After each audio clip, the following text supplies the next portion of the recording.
नमस्कार प्यारे विद्यार्थियों, गुड मॉर्निंग, सुप्रभात। आज अपन एक नए टॉपिक की बात करने वाले हैं।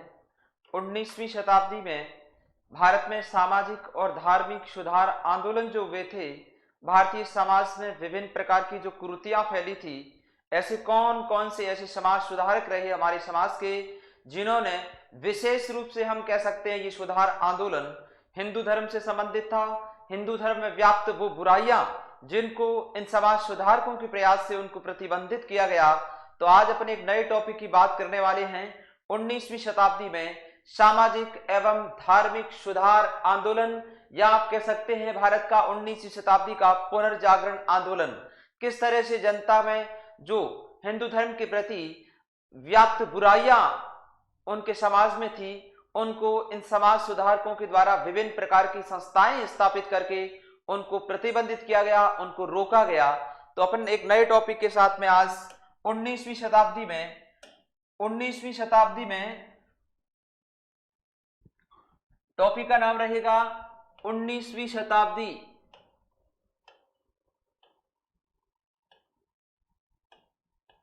में सामाजिक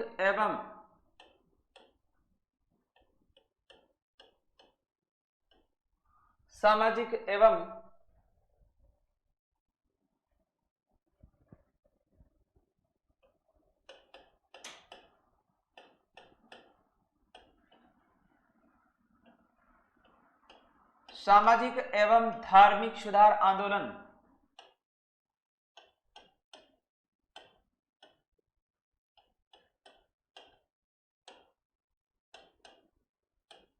या आप कह सकते हैं 19वीं शताब्दी का भारतीय समाज में जो पुनर्जागरण हुआ, जनता में जो अंधविश्वास और बुराइयां थी उनको दूर किया गया, उनके बारे में नए टॉपिक के साथ में। तो ऐसे कौन कौन से समाज सुधारक रहे जिन्होंने विभिन्न प्रकार की जो संस्थाएं स्थापित करके उनके प्रयास को भारतीय समाज में लागू किया गया।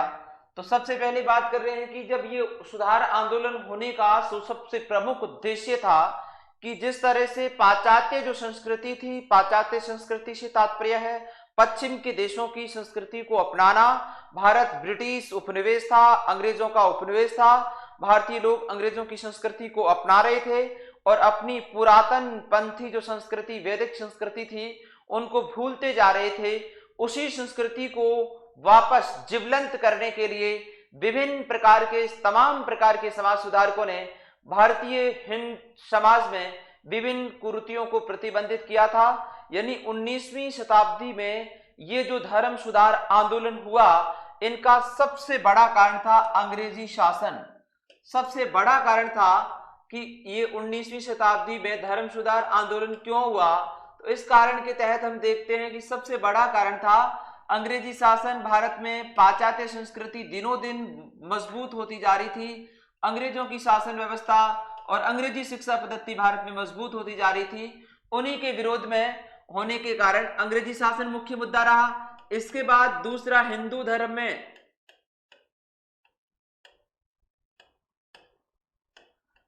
व्याप्त जो बुराइयां थी, हिंदू धर्म में व्याप्त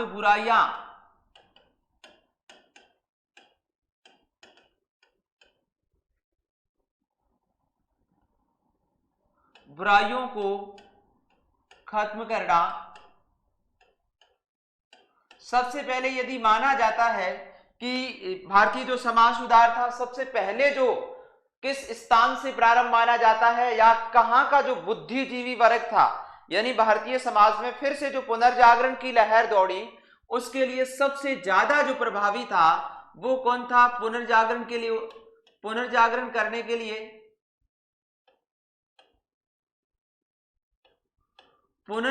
करने के लिए सबसे ज्यादा जो उत्तरदायी वर्ग था वो कौन सा था? हमारा बुद्धिजीवी वर्ग कह सकते हैं, शिक्षित वर्ग कह सकते हैं, पढ़ा लिखा वर्ग कह सकते हैं। उन्होंने अपने समाचार पत्र और पुस्तिकाओं, बुक्स, कृतियों के माध्यम से भारतीय समाज में इन जो व्याप्त बुराइयां थी इनको मिटाने का प्रयास किया था। इन्हीं के कारण ही भारत में क्या हुआ था 19वीं शताब्दी में? पुनर्जागरण। अंग्रेजी शासन, कौन सी शासन पद्धति हम कह सकते हैं? पाश्चात्य शिक्षा पद्धति थी उस समय।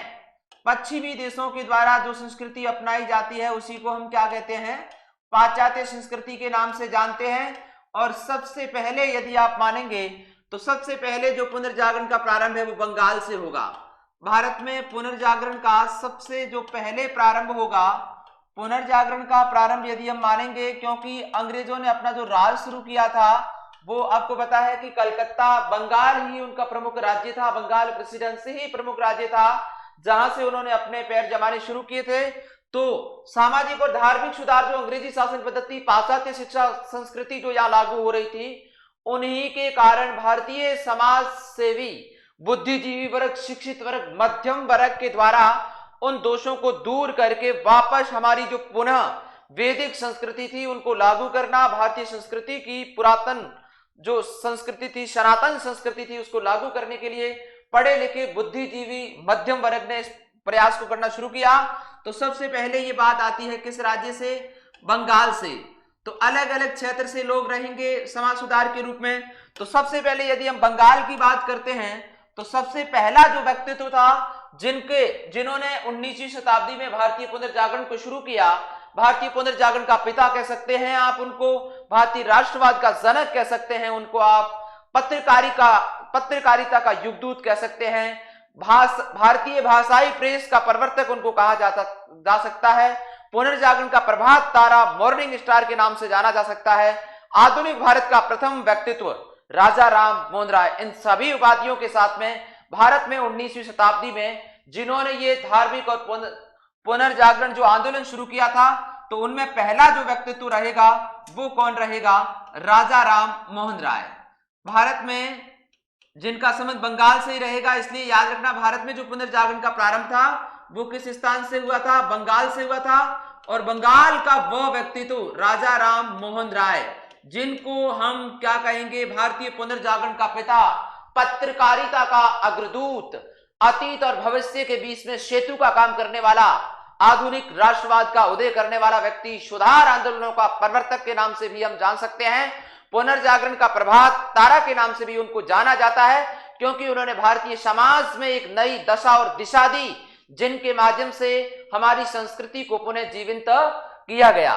तो याद रखेंगे वह व्यक्तित्व रहेगा कौन, राजा राम मोहन राय, जिनका जीवन काल हमें याद रखना 1772 से लेकर 1833 ईस्वी तक। 1772 ईस्वी में इनका जन्म हुआ था बंगाल के हुगली जिले के राधानगर में। यदि हम इनकी बात करते हैं जन्म स्थान की, तो इनका जो जन्म स्थान रहेगा वो किस स्थान पे रहेगा, वो रहेगा बंगाल के हुगली जो वर्तमान का जिला राधानगर में 1772 ईस्वी में इनका जन्म हुआ था। तो ये बातें याद रखनी है राजा राम मोहन राय के बारे में कि इनका जो जन्म स्थान रहता है वो किस स्थान पे रहेगा।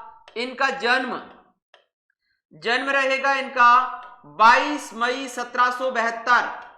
परिचय इनका याद रखना है, परीक्षा में यहां से सवाल पूछे जाते हैं। समाज सुधारकों की बात करते हैं, सामान्य जो एग्जाम होते हैं उनमें स्वामी दयानंद सरस्वती, स्वामी विवेकानंद, राजा राम मोहन राय बहुत महत्वपूर्ण व्यक्तित्व है जिनसे परीक्षा में प्रश्न, एग्जाम में प्रश्न पूछे जाते हैं। तो इनका जन्म 22 मई 1772 को हुआ था। 22 मई 1772 को। यदि हम स्थान की बात करते हैं तो बंगाल के स्थान की बात की जाती है तो किस स्थान पे रहेगा, बंगाल में, यानी किस राज्य से संबंधित है, पश्चिमी बंगाल से। बंगाल में हुगली जिले के राधानगर में, हुगली के राधानगर एक ब्राह्मण परिवार में इनका जन्म हुआ था।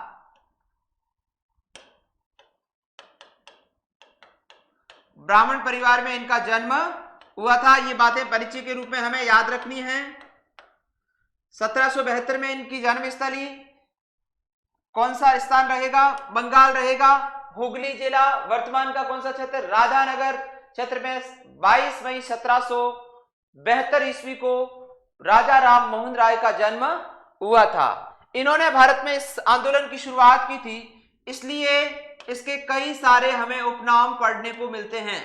राजा राम मोहन राय के हमें कई उपनाम पढ़ने को मिलते हैं, जिनके अंतर्गत हम देखते हैं इनको कहा जाता है, राजा राम मोहन राय को हम क्या कहेंगे, सुधार आंदोलनों का प्रवर्तक। याद रखेंगे, भारत में सुधार आंदोलनों की शुरुआत किसने की थी, राजा राम मोहन राय। सुधार आंदोलनों का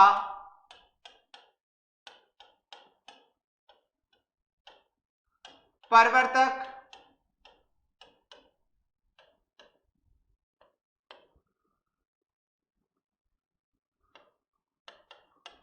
आधुनिक भारत का प्रथम व्यक्ति, आधुनिक भारत का प्रथम व्यक्ति, भारतीय पत्रकारिता का अग्रदूत, भारतीय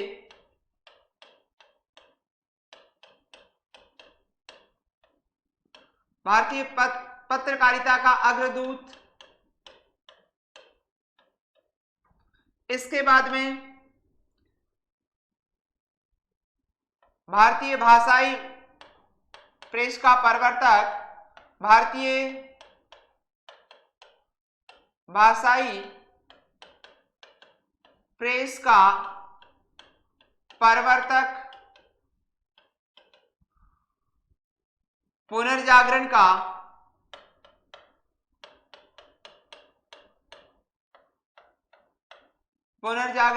प्रभात तारा,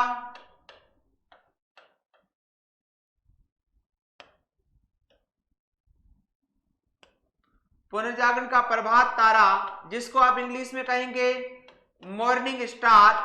सबसे पहले जो इनके द्वारा शुरू किया गया था पुनर्जागरण, इसलिए इनको मॉर्निंग स्टार, या इनको आप कह सकते हैं पुनर्जागरण का पैगंबर,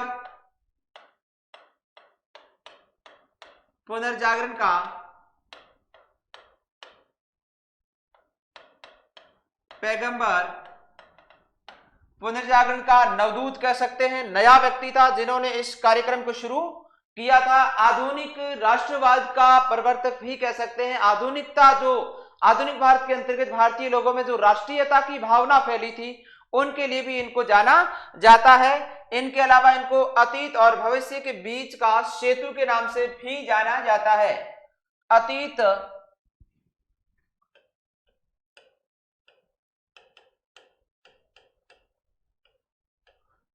व भविष्य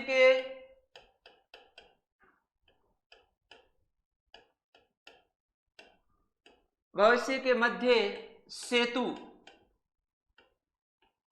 यानी दो कालों के बीच में पुल का काम भी इन्होंने किया था, तो इस उपाधि के रूप में भी इनको जाना जाता है।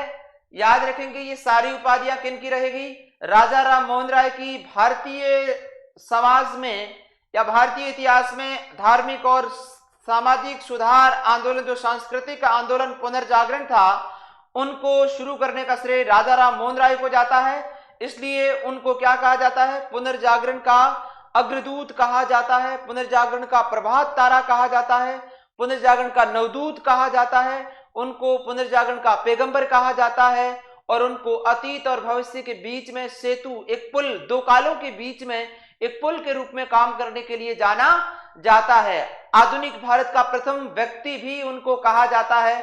तो ये सभी उपाधियां जो किसकी रहेगी, राजा राम मोहन राय की रहेगी। इनके अलावा इनको जो अपनी उपाधि मिली थी राजा राम मोहन राय को, राम की उपाधि, राजा राम मोहन राय को राम की उपाधि, राजा राम मोहन राय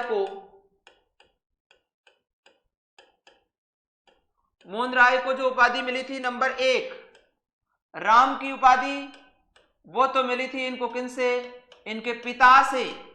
इनके अलावा इनकी दूसरी उपाधि रहती है युगदूत, दूसरी उपाधि रहती है इनकी युगदूत। ये दी थी इनको सुभाष चंद्र बोस ने।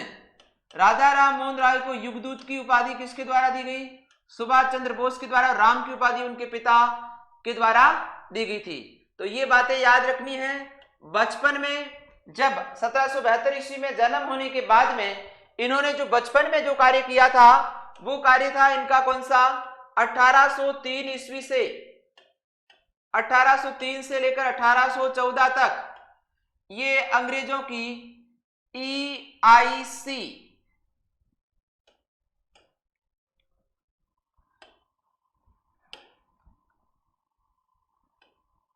के बीच में EIC कंपनी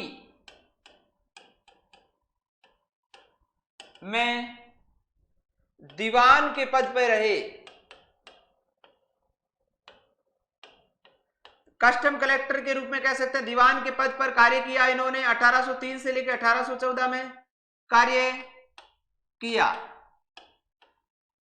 इसके बाद में इन्होंने धीरे धीरे, राजा राम मोहन राय आपको पता है कि पाश्चात्य जीवन दर्शन था, उनसे प्रभावित थे, उनके समर्थक थे।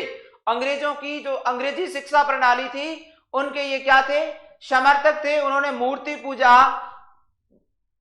पाखंड, आडंबर, मूर्ति पूजा, पाखंड, आडंबर, पुरोहितवाद, अवतारवाद, इन सभी जो कुरीतियां थी इनका इन्होंने क्या किया, विरोध किया। ईश्वर की एकता और आत्मा की अमरता पे इन्होंने क्या किया, विश्वास किया। तो इन्होंने अपने जो सिद्धांत थे उन्हीं के तहत हमें ये बातें याद रखनी है कि इन्हीं के द्वारा मुख्य रूप से किस पे बल दिया गया था, राजा राम मोहन राय के द्वारा। हमें याद रखना है कि उससे पहले अपन बात करते हैं कि इनको भारतीय पत्रकारिता का अग्रदूत कहा जाता है। इन्होंने समाचार पत्र चलाए, उन समाचार पत्र के लेखकों के माध्यम से उन्होंने भारतीय जो जनता थी उनमें अपनी पुरानी संस्कृति की ओर लौटने के लिए इन्होंने लेखबद्ध रूप से अपने समाचार पत्र छापे थे। इनके अलावा कुछ संस्थाएं इन्होंने स्थापित की थी। तो कुछ महत्वपूर्ण बातें हैं जिसके तहत हम देखते हैं कि भारतीय समाज की कुरीतियां,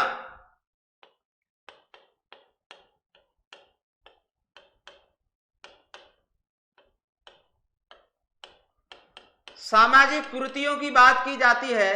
ऐसी कौन कौन सी कुरीतियां रहती है जिनके हम देखते हैं कि इन्होंने, एक तो सती प्रथा, आगे अपन इसके बारे में विस्तृत रूप से पढ़ेंगे, 1829 में प्रतिबंधित की जाती है।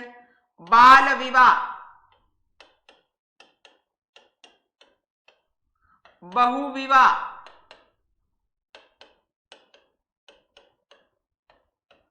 पर्दा प्रथा,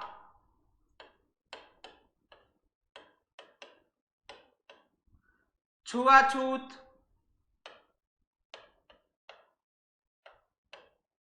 ये जो विभिन्न प्रकार की है इनका इन्होंने क्या किया था, विरोध किया था। ये भारतीय समाज में फैली हुई कुरीतियां थी और इनका राजा राम मोहन राय के द्वारा क्या किया जाता है, विरोध किया जाता है। इनके बाद में इन्होंने मुख्य जो जोर दिया था, मुख्य जो इनका सिद्धांत था जिसको हम कह सकते हैं कि इन्होंने एक तो कहा कि ईश्वर की एकता, ईश्वर एक है, उसके नाम अलग अलग है।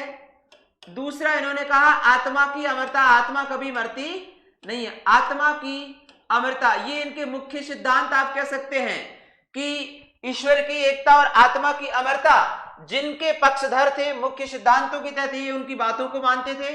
इनके अलावा इन्होंने अंतरजातीय विवाह,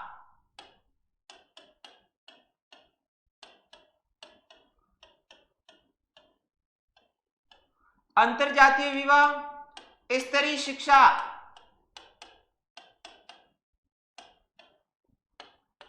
विधवा विवाह,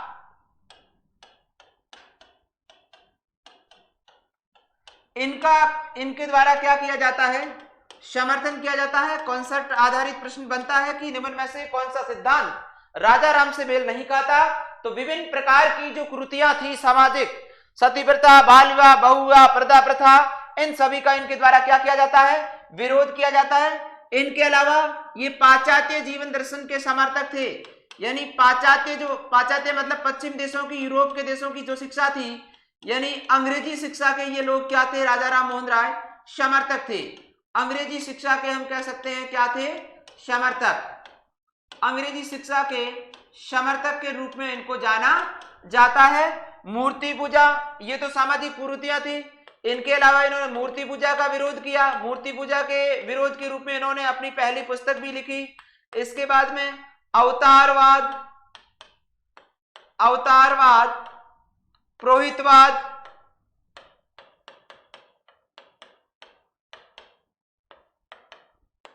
आडंबर, इन सभी का इनके द्वारा फिर से क्या किया जाता है, विरोध किया जाता है।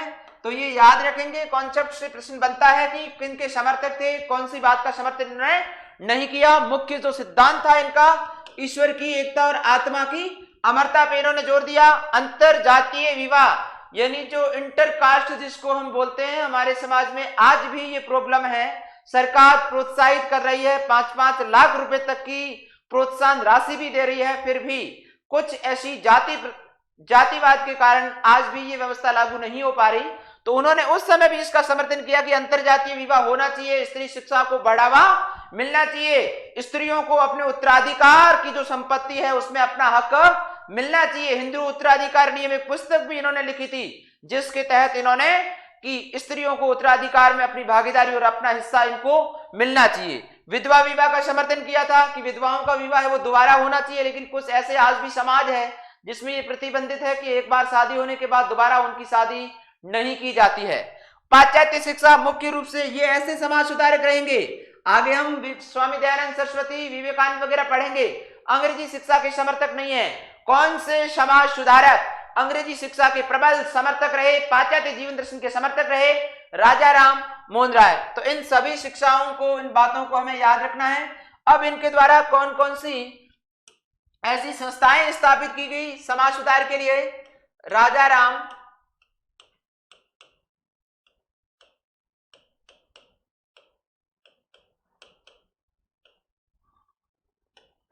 मोहन राय द्वारा स्थापित संस्थाएं यदि हम देखते हैं, बात करते हैं, तो सबसे पहले इनके द्वारा आत्मीय सभा की स्थापना की जाती है। राजा राम मोहन राय के द्वारा सबसे पहले किसकी स्थापना की जाती है? आत्मीय सभा की। उसके बाद यदि हम बात करते हैं तो वेदांत सोसाइटी,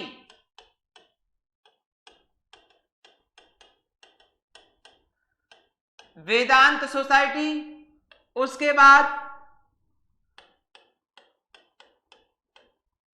हिंदू कॉलेज कलकत्ता, यहां पे एक कलकत्ता में अंग्रेजी स्कूल, कलकत्ता में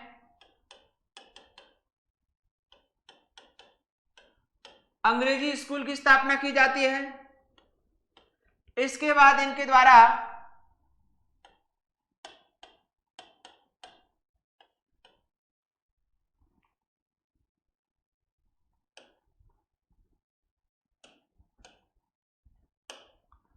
Calcutta Unitarian Mission, Calcutta Unitarian Mission एकेश्वरवाद के लिए इन्होंने संस्था की स्थापना की थी विलियम एडम की सहायता से। इसके बाद ये करते हैं वेदांत कॉलेज, इसके बाद में ये स्थापना करते हैं किसकी? वेदांत कॉलेज की। तो ये तो इनके द्वारा स्थापित क्या रहेगी? संस्थाएं रहेगी। आत्मीय सभा की जो स्थापना की जाती है इनके द्वारा 1815 ईस्वी में। इसके बाद वेदांत सोसाइटी की स्थापना 1816 ईस्वी में। हिंदू कॉलेज की स्थापना की जाती है 1817 में। अंग्रेजी जो स्कूल की स्थापना 1817 में। कलकत्ता यूनिटेरियन मिशन एकेश्वरवाद को स्थापित करने के लिए 1821 में इसकी स्थापना की जाती है। और वेदांत कॉलेज जिसकी स्थापना इनके द्वारा की जाती है 1825 ईस्वी में। तो ये इनके द्वारा कई बार संस्थाओं को कालक्रमानुसार भी पूछा जाता है, तो हमें याद रखना है आत्मीय सभा 1815, वेदांत सोसाइटी 1816, हिंदू कॉलेज कलकत्ता जो कि स्थापना 1817। इसी समय कलकत्ता में एक अंग्रेजी स्कूल की स्थापना। मैं पहले से बता रहा हूं कि ये राजा राम मोहन राय अंग्रेजी शिक्षा के प्रबल समर्थक थे, तो याद रखेंगे। और इनके बाद कलकत्ता यूनिटेरियन एकेश्वरवादियों के उपहार के लिए 1821, वेदांत कॉलेज 1825। अब जो स्थापना की जाती है हिंदू कॉलेज की, उसमें 2 व्यक्तियों का योगदान रहेगा। एक तो रहेगा अलेक्जेंडर डफ और डेविड हेयर। ये याद रखने हमें, डेविड हेयर और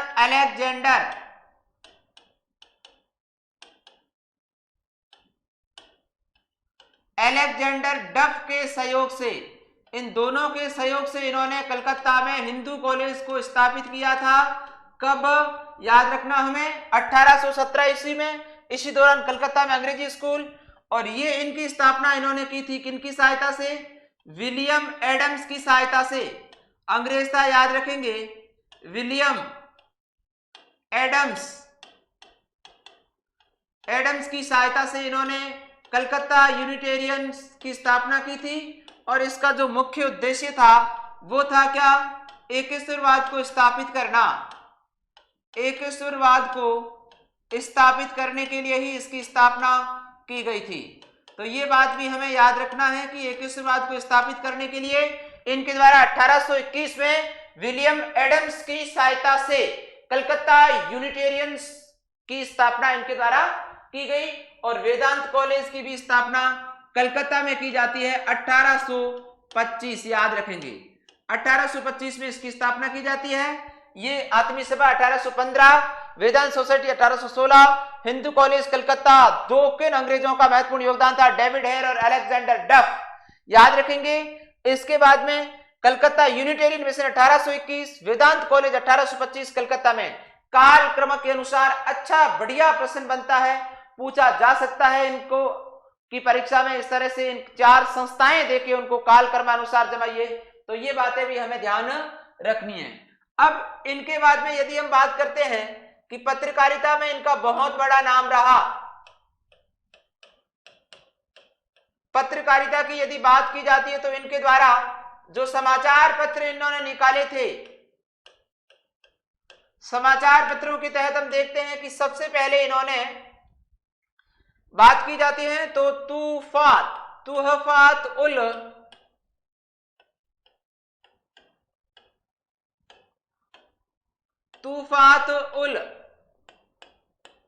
मुहिदीन, जिनको आप कह सकते हैं एकेश्वरवादियों का उपहार। इन्होंने पहले से ही ईश्वर एक है उन पे ही बल दिया था, जिसको हम कहेंगे एकेश्वरवादियों का उपहार, याद रखेंगे। ये तो फारसी का नाम है। ये अखबार 1804 ईस्वी में इन्होंने निकाला था। किस भाषा में?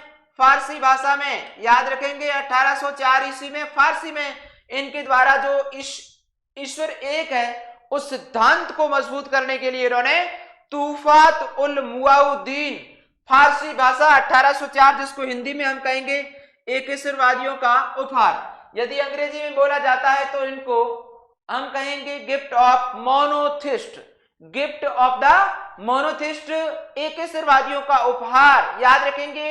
ये एक मूर्ति पूजा के विरुद्ध लेख था, क्योंकि इन्होंने पहले से ही मूर्ति पूजा के विरुद्ध विरोध किया था। तो ये जो समाचार पत्र था ये किसके विरुद्ध था?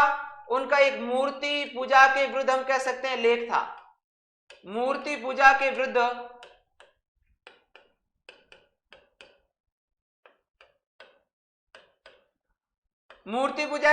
लेख के रूप में इन्होंने कार्य किया था। तो इस बात को याद रखना है। इसके बाद में इनके द्वारा जो राजा राम मोहन राय के समाचार पत्र रहते हैं,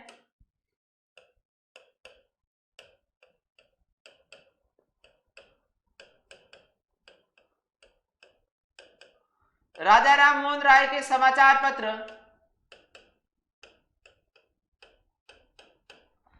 इनकी यदि बात की जाती है, राजा राम मोहन राय के द्वारा कौन कौन से समाचार पत्र प्रकाशित किए गए, तो सबसे पहले का दिन तो हमने कर ही लिया था। इसके बाद में इनके द्वारा निकाला जाता है कौन सा? संवाद कौमुदी।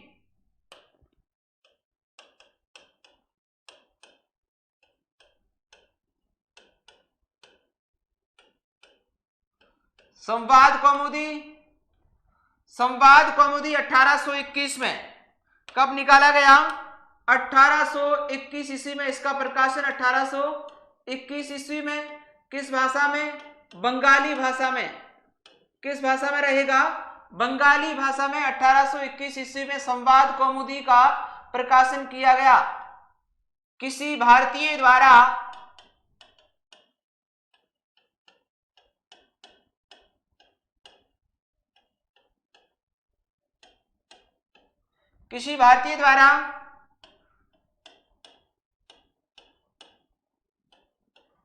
भारतीय भाषा में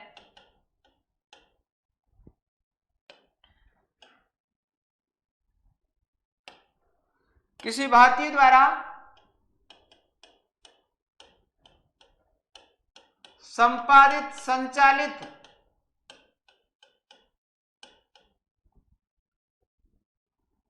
एवं प्रकाशित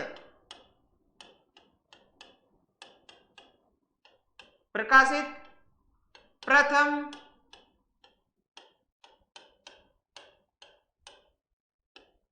भारतीय समाचार पत्र था। याद रखेंगे 1821 में राजा राम मोहन राय के द्वारा कौन सा अखबार? संवाद कौमुदी। किस भाषा में रहेगा? याद रखेंगे बंगाली भाषा में। इनको यदि हम दूसरे किस उपनाम से जानते हैं, इन अखबार के दूसरे नाम प्रज्ञा चांद या इनको बुद्धि चांद भी कहा जाता है। याद रखेंगे इनको हम क्या कह सकते हैं? प्रज्ञा चांद। प्रज्ञा का मतलब वैसे बुद्धि होता है, प्रज्ञा चांद या बुद्धि चांद के नाम से भी इनको जाना जाता है। तो एक ही चीजें रहेगी, संवाद कौमुदी कह दीजिए, या इसको हम प्रज्ञा चांद कह सकते हैं, या हम इसको बुद्धि चांद कह सकते हैं, जिनका प्रकाशन का वर्ष 1821 किस भाषा में? बंगाली या बांग्ला भाषा कह सकते हैं। किसी भारतीय द्वारा संपादित, संचालित और प्रकाशित पहला भारतीय समाचार पत्र कौन सा था? तो ये बात हमें याद रखनी, संवाद कौमुदी था। इसके बाद दूसरे की बात करते हैं तो आएगा मिरातुल अखबार। मिरातुल अखबार, इनका जो प्रकाशन होता है वो होगा आपके 1822 ईस्वी में। 1822 ईस्वी में, और भाषा कौन सी रहेगी? फारसी में। याद रखेंगे किस भाषा में इसको छापा गया? फारसी में। और इनको किस नाम से जाना जाएगा? बुद्धि दर्पण। याद रखेंगे बुद्धि चांद और प्रज्ञा चांद तो संवाद कौमुदी को कह सकते हैं आप, लेकिन मिरातुल अखबार 1822 ईस्वी में फारसी भाषा में, जिनको हम किस नाम से जानेंगे? बुद्धि दर्पण के नाम से भी इनको जाना जाता है। तो ये भी इनके द्वारा 1822 ईस्वी में दूसरा समाचार पत्र निकाला गया। इसके बाद प्रीचेप्टस ऑफ जीसस, प्रीचेप्टस ऑफ जीसस ईसाई धर्म से संबंधित है, क्योंकि ईसाई धर्म का बोलबाला दिनों दिन बढ़ रहा था। और अंग्रेजों ने, मैं पहले भी बता चुका हूं कि 1813 के अधिनियम के द्वारा भारत में ईसाई मिस्त्रियों को अपने धर्म के प्रचार करने की छूट उनके द्वारा दी गई थी। और धार्मिक निर्योग्यता अधिनियम भी हमने पढ़ा था, उस दौरान भी उन्होंने कहा कि जो इस धर्म को अपना लेगा तो उनकी संपत्ति लौटा दी जाएगी। तो ईसाई धर्म का भी प्रचार बढ़ रहा था, तो ईसाई धर्म के ऊपर लिखा गया प्रीचेप्टस ऑफ जीसस। दूसरा इन्होंने लिखा था ईसाई धर्म से जो देवीय सिद्धांत, वो अपने आप को देवता मानते हैं, उस सिद्धांत को उन्होंने खारिज किया था। तो प्रीचेप्टस ऑफ जीसस, द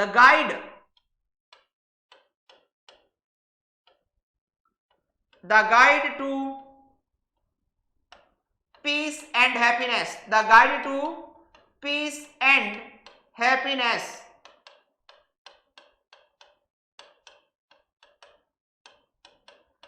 ये जो दोनों समाचार पत्र है, ये दोनों समाचार पत्र हमें याद रखना है, ईसाई धर्म से संबंधित है। ईसाइयों के देवीय सिद्धांत का खंडन, ईसाइयों के देवीय सिद्धांत का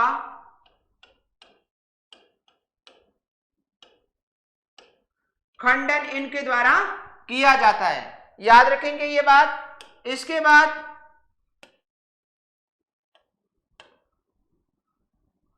ब्राह्मणिकल,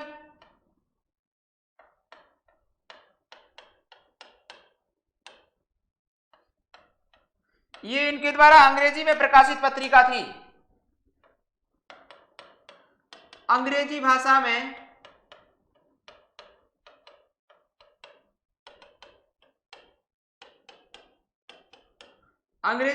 प्रकाशित थी। इसके बाद बंगदूत,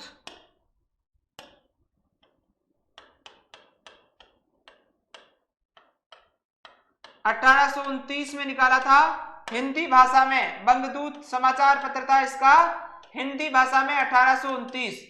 तो ये बातें हमें याद रखनी है। राजा राम मोहन राय के द्वारा कौन कौन से समाचार पत्र इनके द्वारा संपादित किए गए थे, अच्छी तरह से याद रखना है। संवाद कौमुदी उपनाम प्रज्ञा चांद बुद्धि चांद कहा जाता है। 1821 बंगाली भाषा में किसी भारतीय, बहुत महत्वपूर्ण चीज है ये, किसी भारतीय द्वारा संपादित संचालित और प्रकाशित भारतीय समाचार पत्र पहला कौन सा था? संवाद कौमुदी बांग्ला भाषा में 1821। दूसरा मिरातुल अखबार, जिनको किस नाम से जाना जाता है? बुद्धि दर्पण के नाम से, फारसी भाषा में 1822। ईसाई धर्म पर प्रहार करने के लिए preceptors of Jesus the guide to peace and happiness, जिसमें ईसाइयों के देवीय सिद्धांत का खंडन किया गया। अंग्रेजी भाषा में राजा राम मोहन राय के द्वारा जो पत्रिका निकाली गई उसका नाम था ब्राह्मणिकल।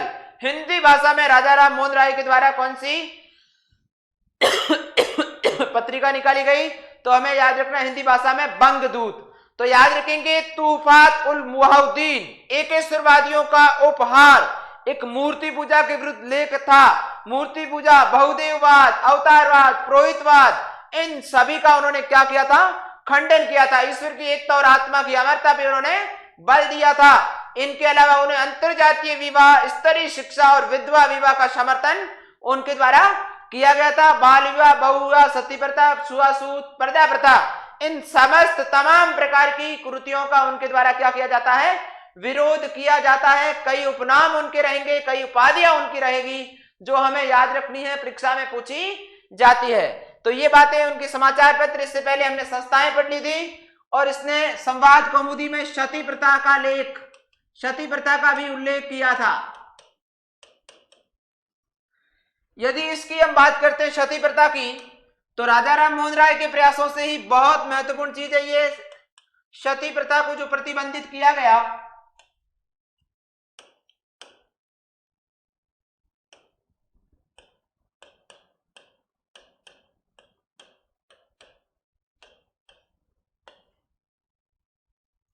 सती प्रथा की बात की जाती है तो हम सती प्रथा वह प्रथा थी जिसमें उसके स्त्री के पति की मृत्यु होने पर बिना किसी गलती से लोगों के द्वारा जबरन तरीके से उनको मजबूर कर दिया जाता था मरने के लिए, अग्नि के अंदर कूदने के लिए उनको मजबूर कर दिया जाता या उनको जबरन तरीके से अग्नि में कूदा दिया जाता। मतलब पति के मरने पर पत्नी का जबरन तरीके से उनको मारा जाता था, उसी को सती प्रथा, बहुत बुरी प्रथा थी। इसको रोकने का इन्होंने प्रयास किया। हम सती प्रथा का पहला जो साक्ष्य देखते हैं वो गुप्त काल में देखते हैं। भारत में सती प्रथा का जो पहला साक्ष्य मिलता है, पहला साक्ष्य सती प्रथा कब हुई, इनका पहला साक्ष्य हमें मिलता है किस काल से मिलेगा? याद रखेंगे गुप्त काल से। और गुप्त काल में भी कौन से अभिलेख से मिलता है वो भी बात हमें याद रखनी। एरन अभिलेख, कौन सा अभिलेख? एरन अभिलेख, जो भारतीय इतिहास में हमें सती प्रथा की जानकारी देता है। सती प्रथा की जानकारी देने वाला अभिलेख कौन सा रहेगा? एरन अभिलेख, याद रखेंगे। उस समय गुप्त शासक कौन था? भानुगुप्त। भानुगुप्त के समय ये जो साक्ष्य मिलता है हमें कब? 510 ईस्वी में। अब इनको जो प्रतिबंधित किया जाता है राजा राम मोहन राय के द्वारा, वो कब किया जाता है वो बात हमें याद रखनी है। वो किया जाता है 4 दिसंबर 1829 को। याद रखेंगे 1829 में जो अधिनियम पारित किया गया वो नियम कौन सा था? नियम 17। बहुत महत्वपूर्ण, पिछली बार ये पूछा गया कि सती प्रथा को प्रतिबंधित 1829 में सभी को बताए, लेकिन उनको किस नियम के तहत प्रतिबंधित किया गया? नियम 17 के तहत 4 दिसंबर 1829 को सती प्रथा को प्रतिबंधित करते हैं। उस समय गवर्नर जनरल था Lord William Bentinck. Lord William Bentinck की सहायता से सती प्रथा को क्या किया जाता है? प्रतिबंधित किया जाता है। तो दोनों बातें सिमिलर रूप से याद रखनी कि पहला जो साक्ष्य मिलता है इसका वो हमें कहां मिलता है? किस काल में? गुप्त काल में। किस अभिलेख में? एरन अभिलेख। किस राजा के समय? भानुगुप्त। कब? 510। इस प्रथा को बीच बीच में अकबर के द्वारा, जहांगीर के द्वारा, अहल्याबाई के द्वारा, पेशवाओं के द्वारा, तंजौर के राजा के द्वारा, गोवा के गवर्नर अल्बुकर्क के द्वारा भी इनको सती प्रथा को रोकने का प्रयास किया जाता है, लेकिन ये पूर्ण रूप से समाप्त नहीं होती है। 510 में भारतीय इतिहास में पहला साक्ष्य मिलता है। और राजा राम मोहन राय वो महत्वपूर्ण समाज सुधारक थे जिन्होंने 4 दिसंबर 1829 उस समय भारत के गवर्नर जनरल कौन थे, किस गवर्नर जनरल की सहायता से सती प्रथा को प्रतिबंधित किया? तो याद रखना, लॉर्ड विलियम बेंटिंग की सहायता से नियम 17 के तहत इन्होंने सती प्रथा को पूर्ण रूपेण से क्या कर दिया, प्रतिबंधित कर दिया था। तो इसके बाद में अपन पढ़ेंगे इनकी ब्रह्म समाज।